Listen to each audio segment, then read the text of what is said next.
When investigators finally played back the footage from the hidden classroom camera, they expected to see a simple act of bullying, something cruel, yes, but slash ordinary.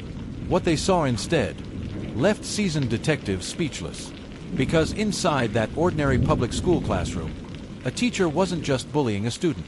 She was breaking them down, piece by piece, in ways no one could see until the camera told the truth. If this story shakes you, make sure to subscribe to Cold Case Secrets, where we uncover the truth behind the world's darkest and most disturbing mysteries. Havenbrook, Pennsylvania. A quiet American suburb where people mow their lawns on Saturdays and trust their teachers with their children. The kind of town where nothing bad ever seems to happen until it does. 17-year-old Eli Turner was one of those kids you barely noticed in the hallways.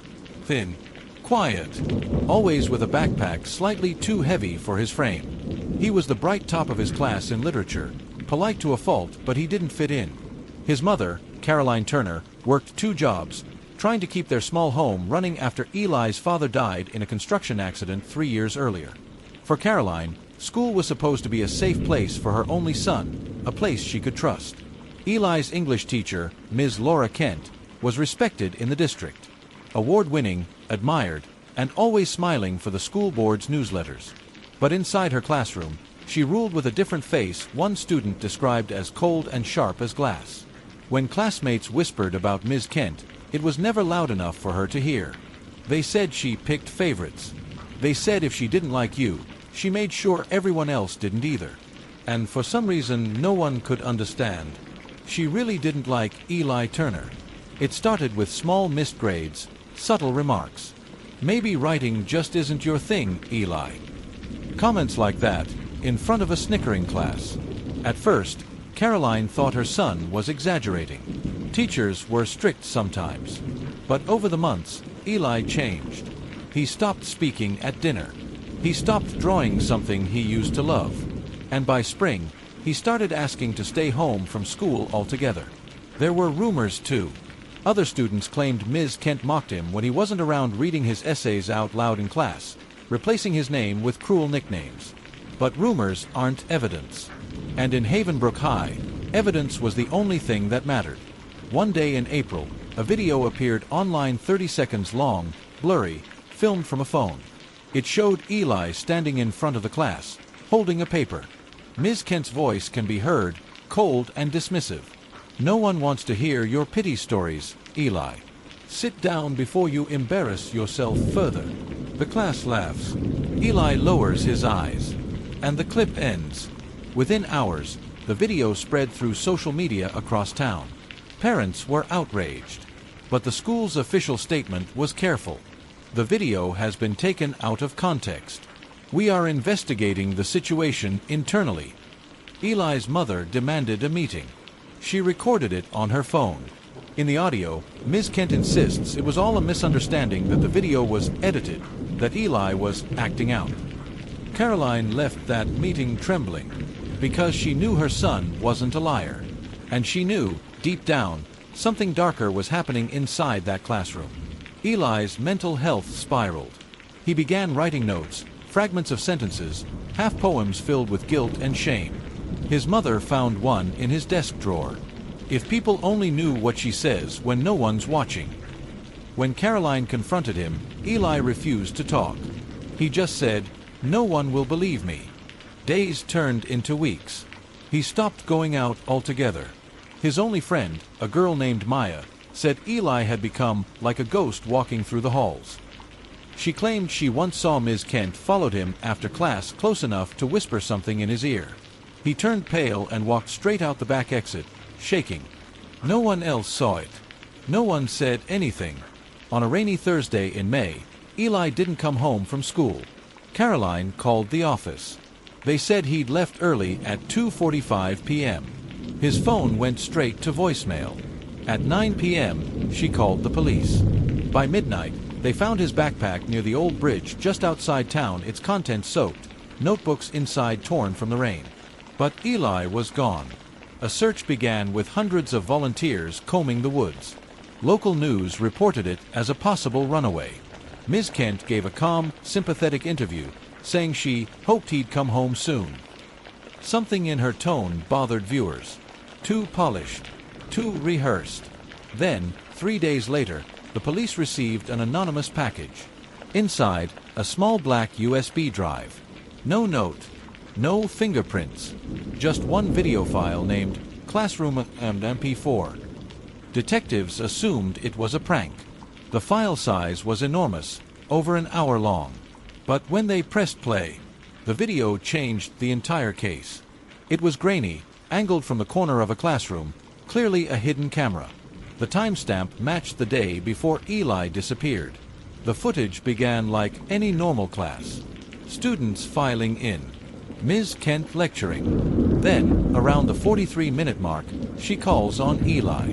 He's hesitant, nervous, clutching his paper. "Read it," she says.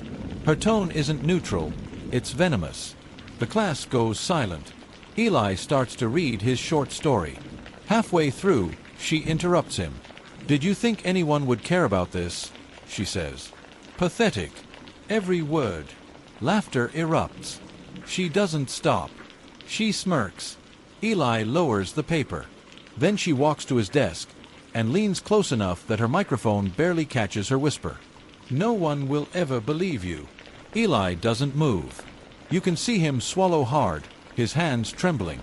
He mutters something that sounds like, "Please stop." She laughs quietly. And then what happened next made every investigator in that room freeze.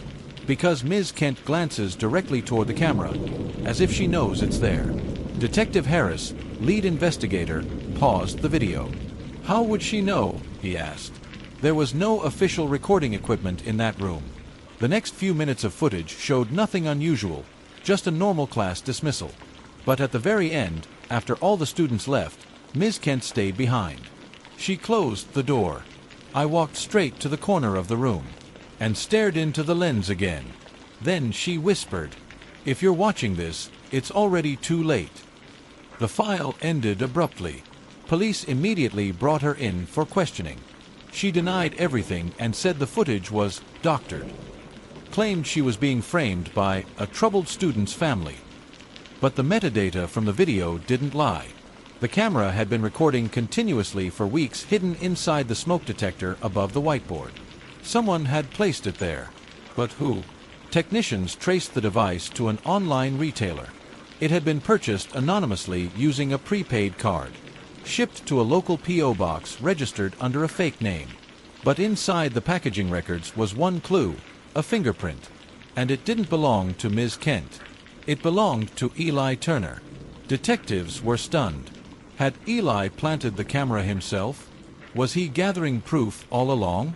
Caroline confirmed that Eli had saved up money from a part-time grocery job, claiming he needed equipment for a school project. He'd planted the camera to prove what his teacher was doing to him. But if he filmed it, who sent the USB to police after he vanished? Police expanded the search area. Drones scanned the woods beyond the bridge. K-9 units traced scent trails that abruptly stopped near the riverbank. 2 weeks later, a fisherman found a torn piece of fabric caught on a branch downstream. It matched the jacket Eli had been wearing. Nobody. No further trace. Just that. The town went silent. Parents pulled their children from Havenbrook High. Reporters swarmed the gates. Meanwhile, Ms. Kent quietly resigned. No charges filed. No conclusive evidence she'd caused harm. The district cited mutual agreement of separation. But locals didn't forget, and Caroline refused to give up. She hired a private investigator, David Lorne, to dig deeper. Lorne specialized in digital forensics and quickly found something the police had missed. Hidden within the video's data was a deleted segment, a 47-second clip that had been intentionally scrubbed. He managed to restore it. It showed the same classroom, same camera angle recorded the night before Eli disappeared. The classroom was dark. Only the faint glow from the hallway spilled in. Eli entered, alone. He set down his backpack, pulled out a small laptop, and looked directly into the camera. "If anything happens to me," he said softly, "it's her." Then the door opened behind him. Ms. Kent's silhouette filled the frame. She said something inaudible. Eli turned. The screen glitched, and then black. End of file. When Caroline saw that footage, she collapsed. The police reopened the case immediately. Forensic teams searched Ms. Kent's home. In her basement, they found a storage box labeled Assignments. Inside were dozens of papers, every essay Eli had ever written, each one covered in red ink, with comments that bordered on psychological torment. "You'll never succeed. You embarrass me. Stop pretending to be a victim." Among them, they found something else, a memory card. On it several short clips from the same hidden camera, dates ranging back months earlier. Each one shows Ms. Kent berating Eli when the classroom was empty, screaming, mocking, sometimes grabbing his arm, forcing him to look at her. It wasn't just bullying. It was systematic emotional abuse.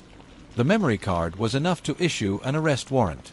But by the time officers arrived at Ms. Kent's apartment, she was gone. Her car sat abandoned behind a gas station 5 miles from town. Inside the glove compartment was a single sheet of paper. He wasn't supposed to disappear. Havenbrook became a name whispered across America. Documentaries, podcasts, online threads all debating what truly happened. Some believed Eli ran away. Others thought Ms. Kent knew more than she admitted. The school board faced lawsuits. Caroline sued for negligence, citing repeated reports of bullying ignored by staff. The case dragged on for months. Then, just when the public began to move on, something new surfaced. A janitor cleaning out storage behind the school auditorium found an old cardboard box labeled Lost and Found 2022. Inside was a small camcorder, dusty, forgotten. He turned it over to the police. Inside the battery compartment was another micro SD card. When they loaded it, one file appeared, classroom_2.mov. It showed the same room, from a different angle. Eli sitting alone, staring toward the first hidden camera's direction as if he knew both existed. Then Ms. Kent entered, carrying something in her hand. A notebook. She placed it on his desk. "You wanted proof, didn't you?" she said. Her tone was chillingly calm. Eli didn't respond. She flipped the notebook open. Inside were printed screenshots from the hidden camera footage every time she'd humiliated him. "You thought you were watching me," she said. "But I was watching you." She leaned closer, whispering something the microphone barely caught. "You're not the only one with a camera." The clip ended there, cutting abruptly mid-frame. No one knew how that footage ended up in the Lost and Found. No one knew who placed it there. But it suggested something terrifying. Ms. Kent had known about the camera all along and may have turned the tables before anyone realized. Years later, Havenbrook High permanently closed. The building stands abandoned, graffiti covering the walls. Locals claim that sometimes, at night, lights still flicker in the old English classroom. Caroline Turner moved away, still searching for answers. Eli's case remains officially open but unsolved. No body was ever found. No trace of Ms. Kent either. Private investigator Lorne believes there's still footage out there of unreleased clips from the same hidden camera, never recovered. In an interview, he said something that sent chills down listeners' spines. The camera that recorded everything wasn't the only one in that school. He refused to elaborate. But when asked who might have planted the others, he paused, then simply said, "Ask yourself why the school always kept the lights on after midnight." Some stories expose monsters hiding in plain sight. Some reveal the cruelty buried in everyday places. And sometimes, the people we trust most to protect us become the ones who destroy us. Eli Turner's story reminds us that silence can be lethal. That behind every smiling teacher's photo and perfect report card, there may be something we don't see until the camera starts recording. And somewhere out there, maybe right now, another camera is still rolling. If this story shook you, make sure to subscribe to Cold Case Secrets, where we uncover the truth behind the world's darkest mysteries. Thank you for watching Cold Case Secrets.